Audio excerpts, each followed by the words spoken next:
Briefly reflecting back on Tuesday night, I guess it's a lesson to the players in terms of this is one of the better teams. What they were doing, particularly off the ball, I thought with Oxford was really impressive. This is a bar in terms of success in this league. Yeah, perhaps a game too far physically for us, and the previous fixtures, when you saw our group of players at their physical maximum, we were really hard to play against. So a few moments where we couldn't quite get there to disrupt their flow. They're a group that been together for a long time, coached for a longer period than we've had in this sort of evolution of style and looking forward as a football club. And they were a bit cleaner in their work. I think the most pleasing bit for me, Michael, was when things didn't go to plan with the ball. Our players showed real bravery and kept doing it and kept trying it, and we've discussed it this morning in small detail. We'll do a little bit more tomorrow. We were perhaps a bit nice with the ball, perhaps turned into a little bit more of a keep ball than what we were after. We were trying to be progressive with control, and we just played a little bit nice, a little bit passive, but brilliant learning for everybody at the end of a terrific couple of weeks, and a really good points return that the group have managed to get. So yeah, they're a marker, they're a top side, they're very good, but there were moments in the game where we didn't look too far away from them, in my opinion. I know that some people listening on the outside, because I've had this conversation, will say, well, players shouldn't be tired and all these sorts of things, but I would preface this question with Portsmouth away, Fleetwood away, X-Ray, all overnight trips. We know obviously all the stuff that's gone on behind the scenes in terms of change in personnel with the running, and it's understandable, isn't it, because you can't do a Premier League. They'll play in the Carabao Cup last night and they probably made 7, 8, 9 changes. You don't, and you never will have that sort of squad, so it can catch up, can't it? It can. The physical level was fine. It was acceptable, more than acceptable. We just couldn't get to the peak that we showed in the previous three fixtures, where people would have seen what we are capable of with our athleticism in certain areas of the pitch, but we just couldn't quite get to that situation. And Oxford, with their quality of player, if you get it wrong without the ball, they'll pick you off. They move the ball really well, and a few moments where they did that, not loads, and 2 goals that were pretty soft to decide the fixture in the end. So it was not as at our best, but we were okay on the night. On Monday with Rob, you mentioned that Tyler was back on the grass.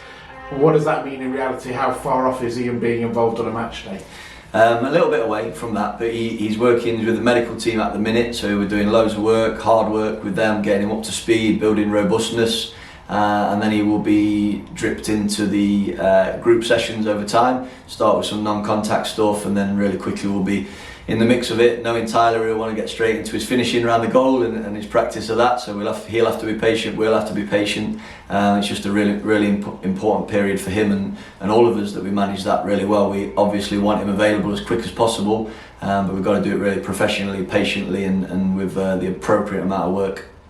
What about other injuries? Sean came off Tuesday night. Is he a concern for Saturday? I think he will be, yeah. I think it's an ankle where he's had an injury before. He's landed funny on it from a header. Doesn't look too great this morning, but he'll have an MRI scan quickly. The medical team are not too concerned, but they'll do that precautionary, and hopefully he'll be back pretty sharpish. The FA Cup is a special competition. I always feel it's in some ways more special for non-league teams, for teams in League 1, League 2. Sometimes I feel like the Championship and lower end of the Premier League, they maybe don't quite get it because the money's elsewhere, but it feels like at this level it's still a very important competition. Yeah, and this club has had brilliant success in not too recent times, and I think we're excited by this fixture. Like we know Morecambe are good, they're going fine in their division and going well. But we're excited. We really want to get after Morecambe with the football. The confidence the lads have shown in the last 4 fixtures with the ball, the bravery they've shown, really pleased with that. That was the challenge on morning 1.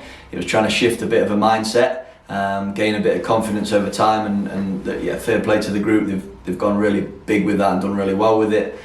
So our game plan will be to try and dominate the football, try and search them for as long as we can in long periods. But it's a brilliant competition. Our players know what it's all about. I had to explain to Chris Cohen there is a round 1 and round 2 this morning. But we're absolutely motivated to try and go as far as we can in the cup competitions. And it hasn't happened too many times, but a home game, a home tie as well. I know we had obviously the West Ham in the Carabao, but Lincoln seem to have had a lot of away games, so it must be at home. Yeah, absolutely, and perhaps didn't give the supporters enough to shout about on Tuesday night, so that'll be part of the chats in the next 48 hours, trying to excite people, try and get them right behind us, and yeah, the association of Lincoln City with the FA Cup and being at the LNER, I think it's got the potential for a really good day on Saturday. As we know, Morecambe relegated last season, doing pretty well in their league, and let's not forget last time these two teams played, it wasn't a great day for Lincoln of being ahead away at Morecambe and then losing. These are a good side. These have got they've recruited really well, really smartly. Players that have sort of fallen off the radar a little bit, and they've given them an opportunity. Manager that knows how to win, manager that knows how to maximise his players. So this is a really tough test for us. They'll come in underdog mode, Morecambe. So we've got to appreciate that, understand that, fight back, punch back, and try and dominate the fixture. And what about memories of the FA Cup for you as a player? Do you have some? So my mum reminds me a lot. I never had that glorious cup run. I never scored a hat-trick. That's the one she tells me about all the time. So opportunity to start a journey for Lincoln City this year, and hopefully we can go to the latter stages and see who we can come up against along the way.